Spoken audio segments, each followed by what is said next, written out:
Welcome to Community Connections with Children's Services Council of St. Lucie County. I am but one of your hosts, Sean Boyle, and with me is Ashley Mock. And welcome to the one time a month where this little radio show, which is on 104.7 The Flame on Sundays at 10 a.m., also becomes a TV show, thanks to a great partnership with WLX St. Lucie Education Channel. And if you want to see what these beautiful radio faces look like, I say that sarcastically, jump on YouTube and look up WLX St. Lucie, and or, of course, watch the Education Channel on your cable provider. You're not going to list all the channels, are you? I don't have them all memorized. I used to. You used to be really good about that. But if you're a first-time viewer, don't go anywhere yet. If you're a first-time listener, just a reminder that this show is all about connecting you, the listener, and the viewers today about what resources and things that are available to children and families in St. Lucie County. And here at the Children's Services Council of St. Lucie County, we provide resources to families all throughout St. Lucie County in 5 general areas. And I'm going to go over them real quickly because I know that you're wondering what they are. They are, 1, making sure every baby's a healthy baby, stopping child abuse before it happens, keeping kids off the streets, keeping them off drugs, alcohol, and other risky behaviors. And today, one of our priorities that we're going to talk about is keeping kids in school and making sure they're successful there. And there's, outside of this show, a couple different ways that you can learn more about those programs. The easiest way is on our website, which is cscslc.org. We've got detailed information about each one of our funded programs there, as well as contact information if you're looking to get connected to them. We also have... I brought it with me. You're prepared. We have a printed family guide, which is just kind of a quick description of those programs. And we've now distributed, close to 50,000 over the last few years out in the community. But these are the most up-to-date. And if you have a location where we can get these to you for you to distribute them, a doctor's office, a church organization, a business, we can bring these to you. You just need to give us a call and let us know you'd like some. Because the whole idea of the show, folks, both whether you're watching it or listening to it, is to make sure that the people that need the resources know where to go. And so you may not need the resources that we talk about, but maybe it's a congregation member, a coworker, or a neighbor that does. And we can all continue to perpetuate the great change, positive change that's happening in St. Lucie County. Well, I was going to say the other place that we didn't mention that you can connect to us is on Facebook. And we actually were talking earlier today about some exchanges that we've been having with folks via Facebook that were either looking for resources or even looking for funding from our organization. So Facebook is a great way to get in touch with us. We share a lot of information there just about every day about things that are coming up to do in our community programs. We have great success stories that we share there from time to time. So Facebook's a great way to stay connected to us as well. So if you're watching us on YouTube, hit pause, jump on Facebook. We'll wait for you. And make sure that you like our page. Another great way, by the way, this radio program, again on 104.7 The Flame, and also once a month a TV program. This show is really your program. So if you have a topic that you want us to talk about, or maybe Sean says a number way too fast or a website, and you need to know what that is, you can text us directly to get information and or suggest a topic at 772-237-1130. Are we ready to get started? I know we have a lot to talk about today. And we have on, it's February. It is February. It's a big month. It happened really fast, I feel. Yeah, it's a big month because it's Valentine's Day. So make sure that you tell your loved ones, big, small, medium, average, whatever, that you love them. And it's a big month for myself because it's my birthday, my wife's birthday, my anniversary, and my son's birthday. You pack all those holidays into one. We don't even celebrate Valentine's Day because we don't have time for that. There's too much other stuff going on. But let's jump to, and this is actually a good segue because, what's the one thing that a lot of people get for Valentine's Day? Candy. Candy, right? So let's kind of talk about maybe why you shouldn't give candy at Valentine's Day. No, I'm just kidding. But I kind of want to preface this. I'm going to go back a few years, and we were talking to our guest about when it was, and we just landed on a few years ago. The school nurses in some of our schools had done some checkups with kids, and what they found was a lot of kids had a lot of tooth decay and/or issues with their oral health. And obviously, if you have anyone that's ever had a cavity and you haven't had it treated right away, it's painful, it's hard to concentrate. Imagine having constant mouth pain, how that would affect not only learning but behavior, both in the classroom at the home. So this person who's with us today came and presented to a group of leaders and brought pictures and talked about the amount of how big this issue was in St. Lucie County, particularly at a couple of schools. And the community rallied around and addressed this issue by, I'm kind of giving too much away. I'm like, and we won't even talk to our guests because Sean's going to explain the whole program. Without much ado, but let's just say that this issue was brought to the community a few years ago, and this community responded in a great positive way and has made great gains. But let me introduce Elizabeth Pantano, school nurse for St. Lucie County Schools through the Health Department. Am I getting that title right? Yeah. All right. They're all looking at me like, maybe? And then Ervin Valcin, thank you, sorry.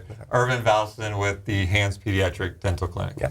So did you guys like rock, paper, scissors? Who was going to go first? You can clearly tell. This is why I usually don't introduce the guests. It's usually Ashley's responsibility. No, that's okay. But I think you did, you kind of prefaced a little bit. One of the reasons that we wanted to bring you guys on this month is because February is Children's Dental Health Month, and kind of gives us an opportunity to have a conversation about it, something that you guys have a conversation about all the time. But Sean kind of led into this with, it's Valentine's Day. People are going to be getting a lot of candy. You're cleaning up my intro. I appreciate that. You're welcome. But it is something that you guys have worked hard to address with the schools and childcare facilities, is the importance of oral health and how candy, which a lot of people use as a tool in school or at home, is sort of not that great anymore. So do you want to kind of talk about maybe an overview of why oral health is so important, and what you guys have done recently to address some of those concerns? Yes. Absolutely. Dental decay is the most prevalent childhood disease in St. Lucie County and in Florida and in America. And certainly we encourage teachers, and really it's everywhere, churches, the bank passes out lollipops, really everywhere we reward children with candy. And it's really causing a lot of decay, and we could reward them with other things, because dental disease is 100% preventable. Yeah, and one thing that is kind of an old habit that a lot of people like to give children candy for a reward, but the thing that people don't realize is that it's actually they don't actually want the candy as much as you think they do. They want the attention. You can give a kid a sticker. You can give a kid, they can write on the board, or they can be the teacher's helper. They love things like that. And what I think that people don't realize is that there is a tremendous amount of decay in this county. I used to, there was a tremendous amount. We're trying to work on improving that, but we have a little bit. But they don't realize that when we did our initial screenings for the most neediest areas in the county, that more than half of them had dental decay. So when a lot of people hear that number, they realize, wow, that's really significant. And they, because a lot of people just think that, hey, I'm fine, I don't have decay, my kid's fine, they don't have decay. They don't realize the big problem that it's actually causing. So we've been trying to make sure people are aware of that and aware of those numbers. And when you say dental decay and the problem that exists, can you maybe talk about, one, how prevalent it was back then, and how that impacts a child's behavior? Because, when you talk about children, you are in the elementary schools, so young children. Yes. Can you kind of talk about maybe how bad it was and how that affects their learning and their behavior? Absolutely. When I started 8 years ago as a school nurse, I was shocked at how many children were coming into the clinic in pain. And we really didn't have a place to refer them to. We didn't have, the funding to take care of the children. And it was every day there were 3 or 4 children in the clinics with decay. And when we brought the presentation to you and the other community leaders, there was nowhere to send the children. And today we have the Hands Pediatric Dental Program that screens children. I believe it's the 5th year the program has been in place. And they screen the children and refer the children to a specialist, to dentist and specialist that can take care of that. I think in the beginning there were, out of 1,000 children, 92 emergency cases. Oh my gosh. And I always thought about 92 children being in the cafeteria. And all those children had abscesses and pain. And it's significantly decreased now. Yeah. When we started the program in 2010, when I did my first screenings, we started at 2 elementary schools and 16 early learning coalition centers. And when I was screening, I was really surprised what I saw. They had, like I said, they had more than 50% of the children were it was about 48% of the children had dental decay, and the referral rate for children that needed dental cleanings and so forth was, close to 70%. And overall for that year, it was ended up being 52% need to be referred to see a dentist, and that's a very high amount. So if you have 100 kids in a room, 50 of them need to see a dentist for some certain reason. So it was very, very alarming. And as we started the program, went through different phases. We started realizing, hey, let's try this, what will work. Not only is the children having the case, also educating the parents on making sure they're brushing with them, making sure that they're going to the dentist every 6 months instead of going when something's wrong. Also, the majority of our children do have Medicaid. Now, for them to access dental care through Medicaid was also an issue because the Medicaid system is a revolving door. So they have yearly contracts, some 6 months, some year, and so forth. So, you would have a child that has this certain type of Medicaid, and, they can go to one place, but guess what? That contract ran out, so they can't go there anymore. So that was kind of going back and forth, and, they would get confused.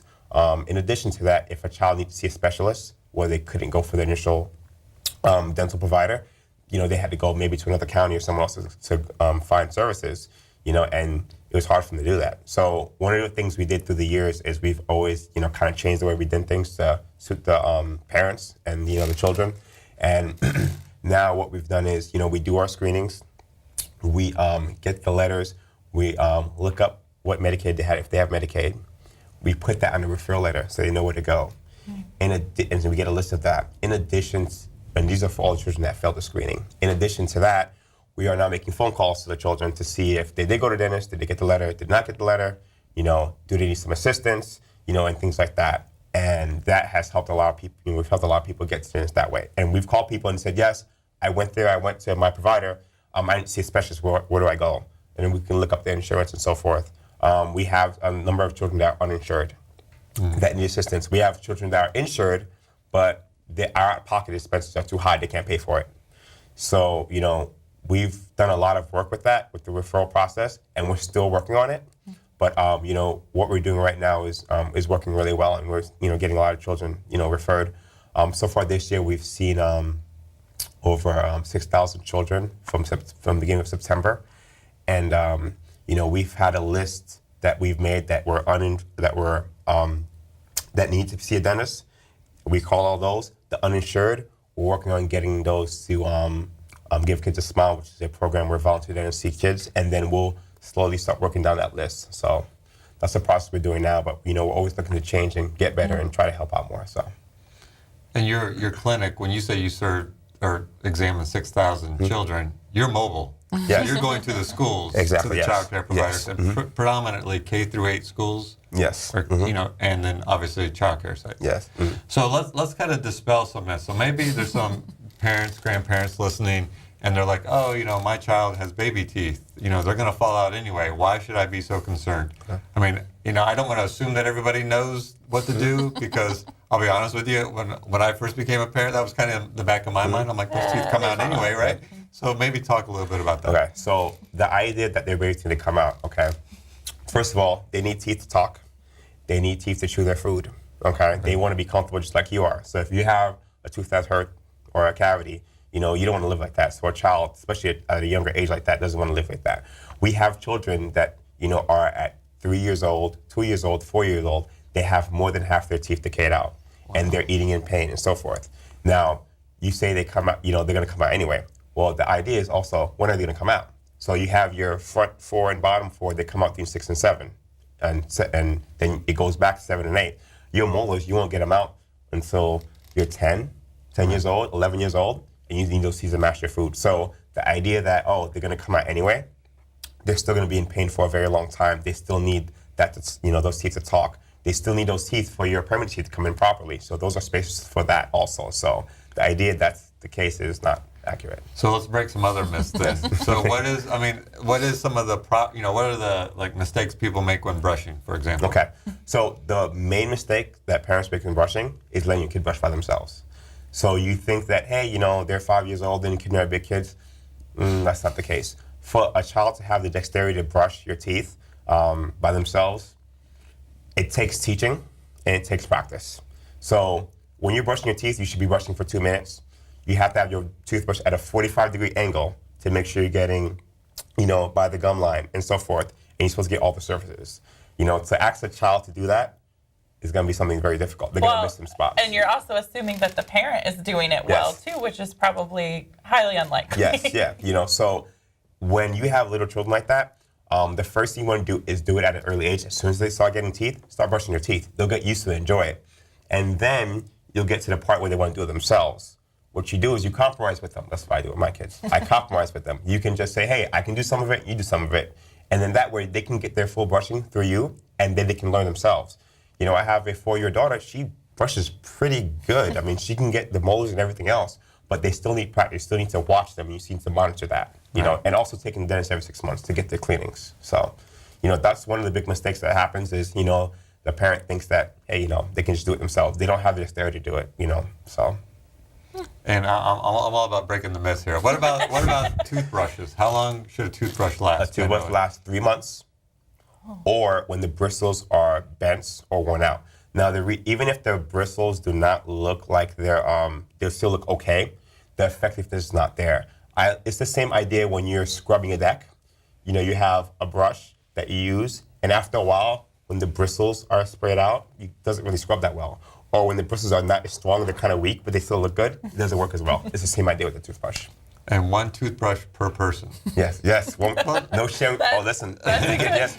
I've had situations where we had, several family members sharing toothbrushes and so forth. Or they don't have a toothbrush because it's at their aunt's house and so forth, and little things like that. So. And also another myth I'm going to point out is that you should have a soft toothbrush. Now, the reason you should have a soft toothbrush is that the bacteria on your teeth is actually soft. Okay. Now, when the plaque and bacteria stay in your teeth for a while, it'll turn to biofilm, get a little more tougher, and then it'll calcify even harder and turn to calculus, down the road. But I know sometimes it may feel a little better when you have a harder toothbrush, but it's better to have a soft toothbrush because you can wear down your enamel and you can wear down your gums. So. Yeah, the hard tooth, it feels like you're really scrubbing your teeth. I'm learning. I need to be taking notes. Well, replay the program. That's why we're doing it. This is like myth busters here. And what about, I just want to also, for those that maybe bottle feed or use bottles and sippy cups, is there any recommendations in regards to that? So one thing about that is the idea of, when you're using a bottle and you have that milk, one trick you can use is, while they're drinking, if they're falling asleep with the bottle, and a lot of kids get used to that, just get a bottle of water. Switch it out at the end. They'll be drinking water because they should be drinking water, so you can switch that out. Also, in addition, children at 1 year old, children should be, kind of off the bottle, but starting to get weaned off it. So, children that are older that still have a bottle, you got to try to be more tough and try to get them off that, because you want, the bottle when they suck, the milk goes everywhere. But when they're drinking a sippy cup, just like when you drink a straw, it doesn't touch your teeth as much. That's why it's better than drinking the other way. So. And we're still seeing, I think, sometimes parents put sweet tea or Kool-Aid, in the bottle. Sprite is another one that we're seeing sometimes. Children never need those things. That sugar sits on their teeth and causes decay.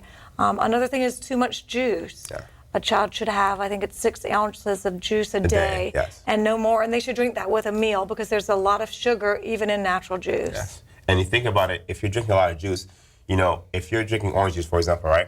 You squeeze one orange, how much do you get? You drink like tons of the juice. You're drinking like how many oranges a day? That's you want to eat things in moderation. Too much of one thing is bad, no matter what it is. So this show really isn't for grandparents, right? Because we're saying, look, limit the Sprite, limit the juice. Yeah. Don't send them to grandma. You bring up a good point about orange juice, because I know there's a lot of sugar in natural juices, which are bad for your teeth. Yeah. And I drink a huge glass of orange juice. Yeah. Probably like 12 oranges in there. Yeah. But you've got young ones, so you got to be careful about the juice. I do, and juice is hard in our house because they ask for it so frequently. So we've gotten accustomed to just really watering it down. Yeah, it's probably about 70% water and 30% juice. Yeah. And even then, we'll kind of play with those ratios as they get more sleepy, because you can kind of fool them a little bit. But brushing is something we're going to have to work on in my house. Yeah. And another thing is also, you want to look at exposure time and the frequency of brushing. So let's say, for example, it's better for you to have, to drink your juice, or if you're having candy, whatever you're having, a sweet, you're having a dessert, go ahead and do that. in that span and then brush your teeth afterwards. Instead of doing it all day, because then you have more exposure time on your teeth. Right. Because what happens is the bacteria from the food, the food particles and the bacteria from your mouth is what causes the cavity. It gets acidic, then it starts breaking your tooth down. It's a process that slowly kind of happens. So then if you can kind of cut that, then you reduce exposure time, you know? So the idea of drinking one soda and drinking it just drinking it at one sitting instead of drinking it all day is way better for you. Right. So you can cut it through exposure time. That's why you should brush I have a your teeth dentist today. appointment this week, and Ervin's really freaking me out. You have to report back on how it went. We'll talk about your soda drinking. Yeah, there you go. One of the things that I wanted to mention, and Sean actually kind of prefaced this at the beginning of our conversation, was that these issues are keeping kids out of school, or they're keeping them from learning. And you guys submit to us a story every time you submit a quarterly report. And the one that I read most recently talked about a young man who had missed 11 days of school in a semester, which is a significant amount of school, and actually had conversation, I think, with the school resource officer, who had gone out to talk with mom or grandma about why he was missing so much school. And the reason was that he had serious tooth pain and he could not make it to school. But you were able to work with grandma to get him seen, to have some treatment done so that he could get back into the classroom, which, you know, is so important. Yeah, we've had several cases where, you know, we had parents that, you know, they have certain issues where they didn't know what to do. Sometimes, for example, like a child gets their permanent molars when they're 6 and 7, around 6 or 7, they get them. So let's say that they had that tooth decayed. They're a child that has an adult tooth that's decayed. So sometimes they can't be seen at certain places. Oh, So that, interesting. for example, if a child needs a root canal on that tooth, a lot of dentists won't see them because a root canal, you have to sit 45 minutes to an hour in a chair with your mouth open. So a lot of kids can't do that. So then they can't get scheduled till 12. So what do? You know, there's a lot of situations like that where there's certain teeth that, you know, they have the adult teeth, but they're little. So that can be a problem. Sometimes the tooth can't be extracted or filled because it needs a special attention. So that's where we kind of come in and try to find someone to volunteer and do it. You know, try to find a Medicare provider, maybe out of the county or something like that. So we do a lot of navigating parents to the right direction, which, you know. And while we're talking about dental pain, I think it's also important for your viewers to understand if you have a child in St. Lucie County in pain, they can go to the clinic. You can call the clinic and talk to the health para there. And all of the health paras in all of our schools know how to contact Ervin. And Ervin can be reached, and he will help you navigate through and find a dentist or a specialist to take the student to. And when you say clinic, just to clarify, you mean at the school? Yes, the school Right, clinic, right. yes. Yes. That's awesome. And so if it's a high school student, for example, Doesn't matter. Doesn't matter. Yeah. With the program, what I realized is, you know, we screen this age and that age, but you know what? If someone needs help, you know, who cares? I mean, that's what I think. Who cares? You know, they're a kid in St. Lucie County, so we're here to help, you know. So that's what we do. In addition, also, we are starting to have some volunteer dentists help us do some work because, you know, we have some funding to help us pay for some dental services if they couldn't afford it. But, you know, when you have so many kids that you're looking at, you're going to have a lot of those certain situations. So what we've been trying to do is get some of our pediatric dentists to volunteer and do some work for us. And we've had Dr. Arline do Give Us a Smile, which he does every year, which is really great. We've had Dr. Arias. He's taking one kid from us a month. And he's taking care of them free of charge. Wow. I mean, so, you know, we've had, and I've talked to, you know, Dr. Derby in Vero Beach has helped us out. So we've had several, you know, pediatric dentists help us out, see some of these kids and take care of them. We're also at the clinic, you know, at the Hands Clinic, we have an adult dental clinic. Some of the dentists have agreed to do some exams on some of the kids that are uninsured that we refer, because what we've seen is, you know, we refer a kid in the 3rd grade and, you know, they got their teeth fixed, but guess what? Something comes up later because they still have no insurance. They still can't be seen by the end of 6 months. So working on a program to kind of, during the summertime, work slower, or maybe during Christmas time, that they're going to come in our clinic, you know, they can get their exam and I'll do their cleaning for them every 6 months. That's so we're trying to work awesome. on, you know, we're trying to work on getting everything, try to situate it, so. The thing that I keep hearing from everything that you're talking about is how much you're working with families where they are. And I think it's so important to point out that, you know, 6 years ago, 7 years ago, this program wasn't even around. We didn't have something like this.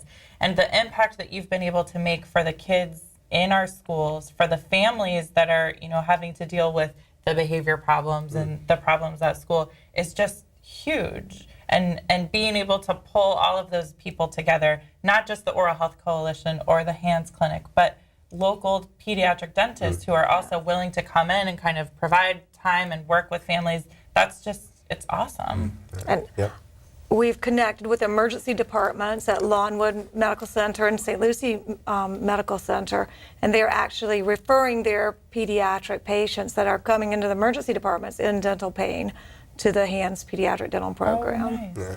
And I would like to say none of this could be possible without the funders of Children's Services Council and the United Way of St. Lucie County. So you're making a huge difference in the lives of children. Yep. And you had mentioned, and thank you for that. And you had mentioned, how great it is that they're pulling in other community partners. What I noticed, or what I find just outstanding, is that it's not that Ervin goes out, does a checkup, and says, "Oh yeah, you need some work. Call the dentist." Bye. You not only you sit, bye, good luck. You sit with the family, figure out what insurance they have, what options, and you kind of like case manage, for lack of a better word, to make sure that they actually get the work done if they need it. Because we've learned that's the most effective way. Because when we started, we said, okay, we had our letters say, hey, all right, this is a work. We just say, hey, you need to go to the dentist. And they were like, oh, I don't know what way to go. I'm like, oh, okay. And then they're like, okay. And then we tell them, but they never forget or whatever it is. Parents have very busy lives. There's certain situations that are very busy. I mean, we found that the best thing to do is just say, hey, this is where you have to go. Here's a number. Here's a address. Go ahead and go here. And if you need more help, give us a call. Short of making the appointment for them yourself, that's just about all you can do. Right, I mean, it works. So, I mean, They don't just say, "Can you do it?" Yeah. It does take a lot more time, but it is effective. Well, actually, I also had to talk about briefly the sealant program that Ervin has started. Families may be getting these bright orange papers at home. Fill the paper out and send it back to the school. Yeah. Ervin, you want to tell about those? Yeah. So we started our dental sealant program last year. Thank you for the United Way because they funded that for us. And basically what we're doing is we're doing dental sealants at the schools. And we're doing 2nd, 3rd, and 6th grade. And basically we have all the equipment we need at the school. We send you orange paper. If you want to agree to do it, you can sign it and bring it back and fill out the dental history at the back. And then they basically get free dental sealants. They get the screening, they get fluoride treatment. They also get a toothbrush, toothpaste, and dental floss. We do give that to everybody now. This year, first year, we got some more money, thank you. But we gave toothbrushes, toothpaste, and dental floss to all the children that we screened. And basically, a dental sealant is basically a plastic covering that goes over your permanent molars to prevent cavities from happening. And it's a good value because they're about $40 per tooth, and we're doing it for free. So Wow, that's awesome. Great.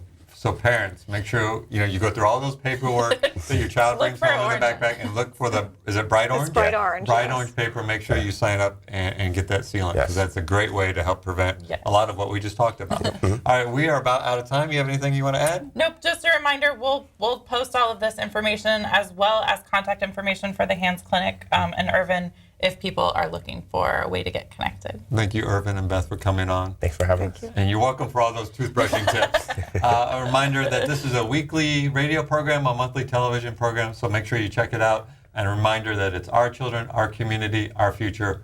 We're all in this together. We'll see you next time.